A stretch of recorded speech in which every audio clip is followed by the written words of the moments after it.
Hi, my name's Kate and I'm a civil engineer, and I want to tell you a story about someone else who likes to build too.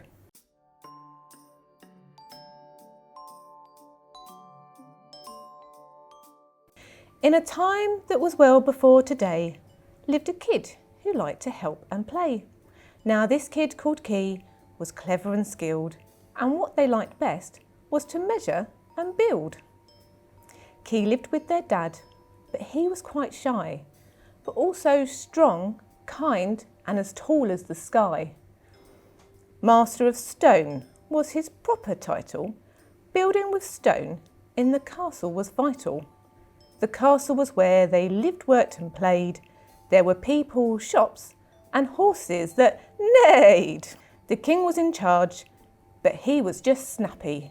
With all that he had, he was just not happy. The king of the castle had all the power, and all he wanted was tower after tower.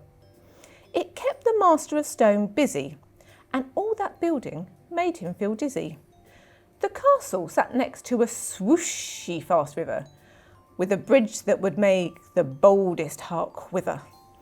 It was made of wood, and it swayed to and fro, and how anyone crossed it, I'll never know.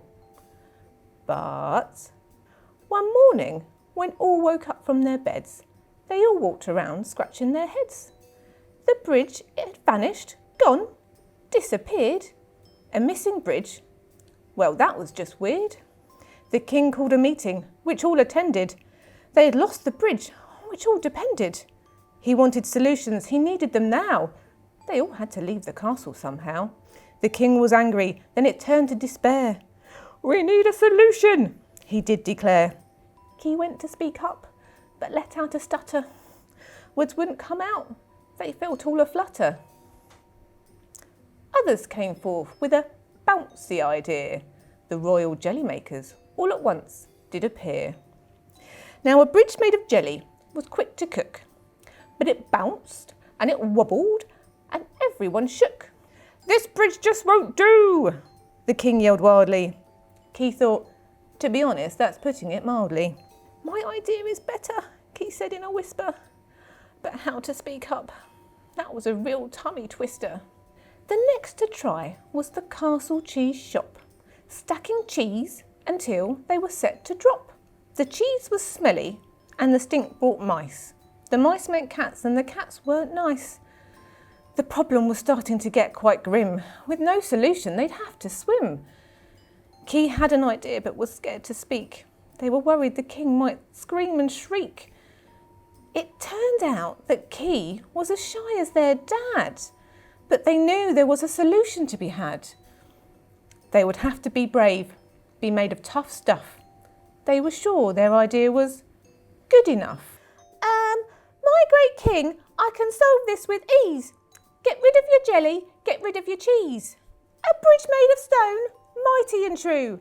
A bridge made of stone is long overdue. The bridge, it can be simply engineered. Making stone bridges can be pioneered. With arches to span to the other side, they will support a deck that's nice and wide.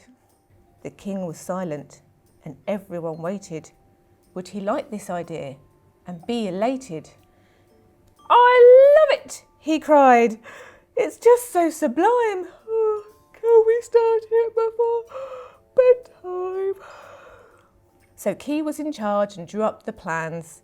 The whole castle helped to construct the spans, sinking the piles to make the piers, building foundations that would last for years. Then came the arches that took the load, through which the river water flowed.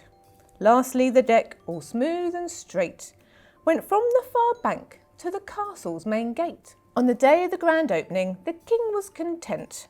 From his throne, a royal message was sent. The decree was that the first to cross should be Key for all they had done for their community. Key took their first steps, feeling full of pride as they took in their bridge, all gleaming and wide. Key smiles as they crossed their bridge every day and learned that when you have something to say, speaking up for yourself is really okay.